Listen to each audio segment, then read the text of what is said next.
सुप्रभात। मैं हूं जयेंद्र राणा। आज की हमारी आध्यात्मिक चर्चा का विषय है आत्म साक्षात्कार। आत्म साक्षात्कार देखिए, ईश्वर दर्शन अथवा आत्म साक्षात्कार की दिशा में हम जो भी कदम उठाते हैं वे सब साधना के अंतर्गत ही आते हैं और सभी प्रकार की साधनाओं को मुख्य रूप से दो भागों में बांटा जा सकता है। पहला है बहुर्मुखी साधन और दूसरा आंतरिक साधन। ये जो बहुर्मुखी साधन है, मनुष्य स्वभाव से चहल पहल, शोरगुल और भीड़ भाड़ पसंद करता है। इसलिए संसार में 99% लोग ऐसे बाह्य साधनों की ओर आकृष्ट होते हैं। जप, तप, व्रत, तीर्थ यात्रा, कीर्तन, भजन, आरती, आसन, प्राणायाम आदि में मनुष्य अधिक रुचि लेता है। कोई भी साधन व्यर्थ नहीं जाता। इन साधनों से केवल अध्यात्म की ओर चलने की प्रेरणा मिलती है और ईश्वर के रहस्य को समझने की इच्छा जागृत होती है। बहुर्मुखी साधनों से आत्मा के दिव्य प्रकाश को नहीं देखा जा सकता है। तो सार वस्तु तो अंदर है और हम उसे बाहर ढूंढ रहे हैं। दूसरा है आंतरिक साधन। तो जन्म जन्मांतर से हमारी प्रवृत्तियां बहुर्मुखी रही। हम बाहरी इस संसार की क्षणिक वस्तुओं में ही आनंद तलाशते आए। कभी हमने अपने अंदर झांक कर देखने की कोशिश नहीं की। यदि हम बाहर से अपनी प्रवृत्तियों को समेट कर गुरु के शरणागत होकर अपने अंदर फैले आनंद को, उसके सागर को देखें तो हमारा जीवन ही बदल जाएगा। लाला जी साहब, महात्मा रामचंद्र जी महाराज और सच्चार जी महाराज ने कभी भी साधकों को पतंजलि के अष्टांग योग के यम, नियम, आसन, प्राणायाम में समय बर्बाद नहीं कराया। सीधे धारणा, ध्यान और प्रत्याहार एवं समाधि की ओर ही लगाया, जो कि आंतरिक साधन कहेंगे। तो साधना हृदय से शुरू की जाती है। हृदय चक्र ही सब चक्रों का राजा है। नीचे के चक्रों में शिष्य को नहीं उलझाया जाता है। सद्गुरु अपनी आत्मिक शक्ति को सीधे शिष्य के हृदय में प्रवेश कराता है। तो साधना का उद्देश्य है हृदय की मलिनता को दूर करना, मन में उठते हुए संकल्प विकल्पों को रोकना और वासनाओं के तूफान को नष्ट करना। सूफी संतों के अनुसार मनुष्य के अंदर एक आध्यात्मिक हृदय होता है। इस हृदय से दो रास्ते फूटे। एक भाग आंतरिक हृदय यानी कल और दूसरा बाह्य हृदय यानी नफ्स कहलाता है। अब आंतरिक हृदय हमें आध्यात्मिक और शाश्वत संसार की ओर ले जाता है। दूसरा रास्ता अर्थात बाह्य हृदय हमें सांसारिक वासनाओं की ओर मोड़ता है, जिसे आलम नासूद कहा जाता है। शाश्वत संसार को आलम बाला कहा जाता है। यानी आंतरिक हृदय हमें आध्यात्मिक और शाश्वत संसार आलम बाला की ओर ले जाता है। दूसरा रास्ता बाह्य हृदय नफ्स हमें सांसारिक वासनाओं की ओर मोड़ता है, जिसे आलम नासूद कहा जाता है। अब आंतरिक हृदय कल्प की शक्ति का स्रोत है। यानी आंतरिक हृदय की शक्ति का स्रोत है ईश्वर के प्रति प्रेम, ईश्वरीय ज्ञान, ईश्वर की मर्जी पर जीवन बिताना और हर समय उसकी याद। ईश्वर के प्रति प्रेम इस कदर बढ़ जाता है कि मन सांसारिक वासनाओं की ओर देखता ही नहीं। ऐसी अवस्था आने पर ही हृदय पूर्ण पवित्रता हासिल करता है। इसे तस्फिया कल्प कहते हैं। दूसरी ओर बाह्य हृदय, उसकी यह विशेषता है कि वह मनुष्य का झुकाव सांसारिक वासनाओं, काम, क्रोध, लोभ, मोह आदि की ओर कर देता है। तो हमें साधना द्वारा इन वासनाओं को रोकना व नष्ट करना है तथा मन इधर से हटाकर ईश्वर की ओर मोड़ना है। इसे तज़किया नफ्स कहते हैं।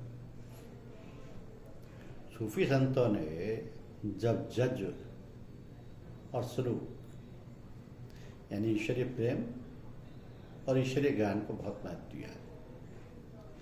तज़किया नफ्स की हालत बगैर जज के नहीं हो सकती, क्योंकि जब हृदय जज हो, ईश्वर के प्रति प्रेम से भर जाता है तब वहाँ सांसारिक वासनाओं के रुकने के लिए जगह ही कहाँ बचती है।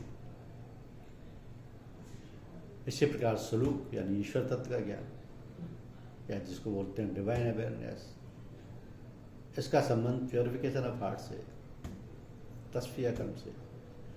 जब तक हृदय की मलिनता दूर कर उसे पवित्र नहीं बना लेते हैं, तब तक उसमें ईश्वरीय ज्ञान नहीं उतर सकता। इसलिए सूफियों ने तस्फिया कर्म को सुलूक और तज़किया नफ्स को जज्ब की संज्ञा दी है। एक सदगुरु में जज्ब व सलूक दोनों का होना जरूरी है। केवल जज्ब वाला व्यक्ति या केवल सलूक हासिल करने वाला व्यक्ति किसी को पूर्ण तालीम नहीं दे सकता है। कुछ सलूक को प्राथमिकता देते हैं और कुछ जज्ब को। तो हमारे यहाँ के बुजुर्ग संतों ने जज्ब यानी डिवाइन लव को पहले महत्व दिया है। साधक को प्रथम दिन ही प्रेम का छींटा दिया जाता है। आगे चलकर गुरु से प्रेम के इस रिश्ते को मजबूत करना पड़ता है। तो प्रेम की अग्नि में व्यक्ति के विकार भस्म होते हैं। आगे इसी प्रेम के माध्यम से ईश्वरीय ज्ञान हासिल किया जाता है, सलूक किया जाता है। प्रेम ही फनाइयत हासिल करने में सहायक होता है। तो संसार में हर मनुष्य के सोचने का तरीका अलग अलग है। मनुष्य पर देश, काल, पारिवारिक वातावरण, जलवायु आदि का प्रभाव पड़ता है। इसलिए साधना की भिन्न भिन्न पद्धतियां प्रचलित हैं, परंतु मकसद सबका एक ही होता है। गुरु शिष्य के स्वभाव, रुचि, घरेलू हालात, समय आदि को देखकर ही साधना की क्रिया बतलाते हैं। तो कभी कभी तालीम देने के तरीके में परिवर्तन भी करना पड़ता है। साधना शुरू करने से पहले कुछ हिदायतों को भी ध्यान में रखना आवश्यक है, जो कि इस तरह है कि साधना तभी आरंभ करनी चाहिए जब मनुष्यों को इस बात का एहसास हो जाए कि ये संसार नश्वर है। असली आनंद सांसारिक वस्तुओं और वासनाओं में नहीं है। साधक दो नावों पर पैर नहीं रख सकता है। एक और वह सांसारिक वैभव बस में सुख व शांति खोजे, दूसरी ओर ईश्वर तत्व को समझने की लालसा भी रखे। तो साधना में श्रद्धा व विश्वास का सबसे अधिक महत्व है। गुरु में पूर्ण श्रद्धा व बतलाई हुई क्रिया में पूर्ण विश्वास होना चाहिए। शंकाग्रस्त साधक आगे नहीं बढ़ पाता है। साधना में केवल अभ्यास ही काम नहीं देता है, साथ में वैराग्य की भावना भी लागू है। अगर वैराग्य को साथ नहीं लिया गया तो साधक फिर माया जाल में फंस जाता है। तो वैराग्य का मतलब घर बार छोड़ना नहीं है। जंगल में जाने से वैराग्य सिद्ध नहीं हो पाता, क्योंकि असली संसार तो हमारे मन में है। इसका सही अर्थ है संसार की वस्तुओं में ममत्व का न होना। संसार में हमें हर काम निर्लिप्त भाव से करना होगा। साधक में पूर्ण निष्ठा भाव, लगन, जिज्ञासा व दृढ़ निश्चय होना चाहिए। गुरु द्वारा बतलाया गया साधन उनकी आज्ञा समझकर नियम पूर्वक निश्चित समय पर बहुत लंबे काल तक करते रहना चाहिए। अब बीच में साधन छोड़ने पर हमें कुछ भी लाभ नहीं मिलेगा। साधना काल में सदैव गुरु से मिलते जुलते रहना चाहिए। पत्र व्यवहार से संपर्क किया जा सकता है। अपना अहंकार त्याग कर केवल गुरु के ही आश्रय हो रहने में ही शिष्य का कल्याण है। सदैव अच्छे लोगों की सोबत में उठना बैठना चाहिए। जैसे जैसे साधक का हृदय निर्मल होता जाता है, उसके लिए खतरा भी बढ़ता जाता है। तो साधना की प्रत्येक प्रारंभिक अवस्था में बहुत अधिक पुस्तकीय ज्ञान अर्जित करने का प्रयत्न नहीं करना चाहिए। इससे भ्रम कुतर्क बुद्धि उत्पन्न होती है। साधना को कर्मकांड समझकर नहीं करना चाहिए, क्योंकि सच्ची साधना आंतरिक साधन है। इसका संबंध सीधा हृदय से। पूर्ण सफलता तभी मिल पाती है जब साधक गुरु को आदि से अंत तक ईश्वर मिलन का ही माध्यम समझे। साधक को नेक कमाई का ही भोजन करना चाहिए। भ्रष्ट व बेईमान तरीकों से कमाए गए धन से बुद्धि पतित होती है और वो साधना के लायक नहीं रह पाती। आध्यात्म मार्ग में उतावलापन, जल्दबाजी व अति वर्जित है। ध्यान आधा घंटे से अधिक नहीं करना चाहिए। साधक को गुरु की परीक्षा लेने का मन में भाव भी नहीं आना चाहिए। अपने को मिसल मुर्दा गुरु के सुपुर्द कर देना चाहिए। साधक को पारिवारिक उत्तरदायित्व को निभाते हुए ही साधना करनी चाहिए, क्योंकि ये साधना मुख्य रूप से गृहस्थों के लिए ही है। तो संसार के सारे कार्य ईश्वरीय कर्तव्य समझकर बगैर ममत्व के करते रहना चाहिए। अब साधक के लिए जानना अत्यंत आवश्यक है कि जीवन भर एक ही प्रकार की साधना करते रहने से आत्मा पर चढ़े पंचकोशों को काटा नहीं जा सकता है। गुरु की कृपा बगैर इन कोशों को पार कर सकना नामुमकिन है। अन्नमय कोश के साधन जप, भजन, व्रत, मूर्ति पूजा, तीर्थ यात्रा आदि हठयोग की क्रियाओं से प्राणवायु शुद्ध की जा सकती है। इसके अंतर्गत आसन, प्राणायाम, यम नियम आदि आते हैं। मनोमय कोश समीपत्व अर्थात हजूरी से पार किया जा सकता है। इसका मुख्य साधन उपासना है। विवेक अर्थात बुद्धि को जागृत एवं निर्मल बनाकर हम विज्ञान में कोश तय करते हैं। इसी को ज्ञान योग कहते हैं। और आनंदमय कोश का साधन केवल समर्पण है। तो सभी प्रकार की साधन प्रणालियों को हम 3 भागों में बांट सकते हैं।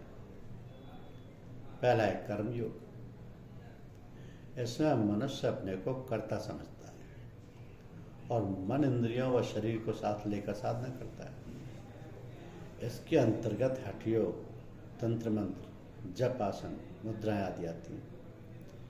इनसे शरीर भले ही स्वस्थ रहे परंतु आत्मदर्शन संभव नहीं है। दूसरा उपासना योग। यह शुद्ध मन का साधन है। इसमें साधक ये समझता है कि हमारा इष्ट हमारे पास ही सामने बैठे हैं। इसमें साधक कर्मयोग की तरह अपने को कर्ता नहीं समझता है। इसमें शरीर व अन्य इंद्रियों का भी कोई महत्व नहीं है।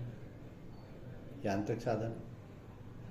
तो इसके अंग धारणा, ध्यान व प्रत्याहार है। तीसरा है ज्ञान योग। दीर्घ काल तक साधना करते करते जब मन एकाग्र व शांत हो जाता है तब ये साधन निर्मल बुद्धि से किया जाता है। इसके मुख्य साधन स्वाध्याय, गुरु चिंतन, सत्संग, विवेक व आत्मनिरीक्षण है। इसके बाद फिर साधक को कोई साधना करने की आवश्यकता नहीं है। सारी साधनाएं यहीं पर समाप्त हो जाती हैं। इसके आगे फिर प्रेम व समर्पण की बारी है, जिन्हें साधना की श्रेणी में नहीं रखा जाता है। तो संतों ने उपासना के साधन में नाम जप का भी महत्व बतलाया है। भगवान कृष्ण गीता में कहा कि यज्ञानाम जप यज्ञोस्मि, अर्थात यज्ञों में मैं जप यज्ञ हूँ। हृदय से तमोगुणी अंधकार दूर कर उसमें देवी प्रकाश भरने में नाम जप जल्दी फल देने वाला होता है।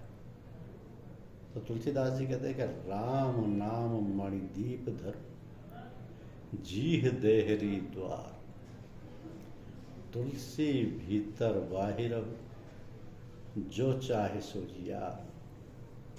यानी नाम लेने पर इष्ट की याद आ जाना स्वाभाविक है, साथ ही उसका स्वरूप भी सामने आ जाता है। तो जाप ऐसा करना चाहिए कि उसमें कर्तापन का अभिमान ना आने पाए। इसलिए हृदय से किया गया जाप श्रेष्ठ है। वाणी व कंठ से किए गए जाप में कर्तापन का भाव बना रहता है।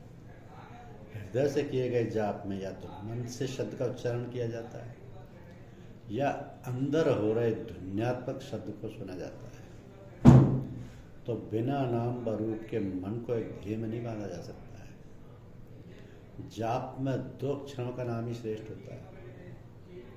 संतों ने ओम का जाप सबसे श्रेष्ठ माना है, क्योंकि ये परमात्मा का जाति नाम है। अर्थात सृष्टि के आरंभ में शब्द रूप जो प्रकट हुआ, वेदों ने उस आदि शब्द को ओम का नाम दिया है। सूफी इसे हु कहते हैं। सिफाती नामों को भी जाप किया जा सकता है, अर्थात परमात्मा के वे नाम जो गुणों के आधार पर रखे गए। ओम का जाप प्रणव उपासना से भी संबंधित है। प्रणव का अर्थ होता अर्थ ही ओम है। प्रणव का मतलब है जीवन देने वाला।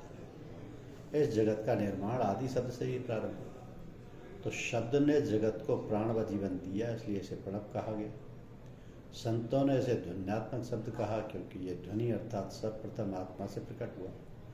ऋषि मुनियों ने अपनी समाधि अवस्था में शब्द को सुनने की कोशिश की तो उन्हें वह ध्वनि ओम जैसी लगी, तभी से ईश्वर को ओम कहा जाने लगा। और प्रणव उपासना ओम की उपासना है। तो ओम की इस ध्वनि को रोम रोम से सुनना ही प्रणव उपासना है। पहले से हृदय से सुना जाता है, फिर निरोधावस्था में से शरीर के अंग अंग और अंत में रोम रोम से ध्वनि सुनी जा सकती है। ये साधना की सबसे उच्च अवस्था है, जो बिरलों के भाग्य की चीज़ है।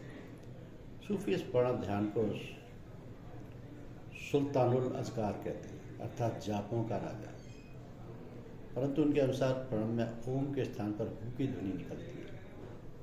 लाला जी साहब महात्मा रामचंद्र जी महाराज के अनुसार हर प्रकार के जाप की शुरुआत गुरु की याद से करनी चाहिए। फिर ईश्वर के दिव्य तेजोमय स्वरूप को अपने सामने लाने और हर बार नाम या जप के साथ ऐसा ख्याल करें कि जीवात्मा शरीर से अलग होकर उसी दिव्य प्रकाश में लय होती जा रही है। इस प्रकार जाप करने से साधक को सारूप्य की स्थिति जल्दी प्राप्त होती है। साथ ही साथ अनहलक यानी मैं ही ब्रह्म हूँ और इनलहक यानी तू ही तू है, ये स्थिति भी हासिल होती है। फनाई या जल्दी हासिल करने के लिए कभी कभी दिव्य प्रकाश के स्थान पर महाशून्य को लेते हैं और जाप के साथ ऐसी कल्पना करते हैं कि हमारा शरीर व ये जगत महाशून्य में समाता जा रहा है, हमारा अस्तित्व समाप्त हो रहा है और हम फना अर्थात या मिट रहे हैं। इससे अहम व ममत्व की भावना जल्दी नष्ट हो जाती है। अब जाप कई प्रकार के होते हैं, एक मुखी, दो मुखी, त्रिमुखी, चतुर्मुखी आदि। लाला जी साहब को चतुर्मुखी जाप बहुत पसंद था। ऐसे वे अपने गुरु महाराज के आज्ञा अनुसार हमेशा करते रहे। उनका कहना था कि जाप से मार्ग में आने वाली रुकावटें दूर होती हैं, आत्मिक शांति मिलती है। यूँ हर प्रकार का जाप मन को नियंत्रण करने में सहायक होता है। हम जाप की विस्तृत विधि जान चुके हैं, क्योंकि जाप किताबों में पढ़कर या किसी से सुनकर नहीं करना चाहिए। इसे अपने गुरु के सामने प्रत्यक्ष बैठकर ही सीखना चाहिए। और सूफियों में जाप को जिक्र कहा जाता है। जिक्र जली मुख से किए गए जाप को कहते हैं और जिक्र खफी हृदय से किए गए जाप को कहते हैं। तो इस साधना पद्धति में प्रेम, भक्ति व गुरु के शरणागत होना ही मुख्य बात है। जाप केवल मालिक की हुजूरी में मददगार होने के नाते एक सीमा तक ही किया जाता है। सूफियों के अनुसार जाप एक बेजान चीज़ नहीं है। जाप करते समय सारे शरीर में एक बिजली सी दौड़ जाती है। उपासना मालिक की हुजूरी का साधन है। इसमें ईश्वर, गुरु या अपने इष्ट को पास से अपने सामने बैठा समझ के साधना की जाती है। इसलिए इसमें स्तुति, प्रार्थना व सत्संग का विशेष महत्व है। सत्संग बहुर्मुखी न होकर अंतर्मुखी होना चाहिए।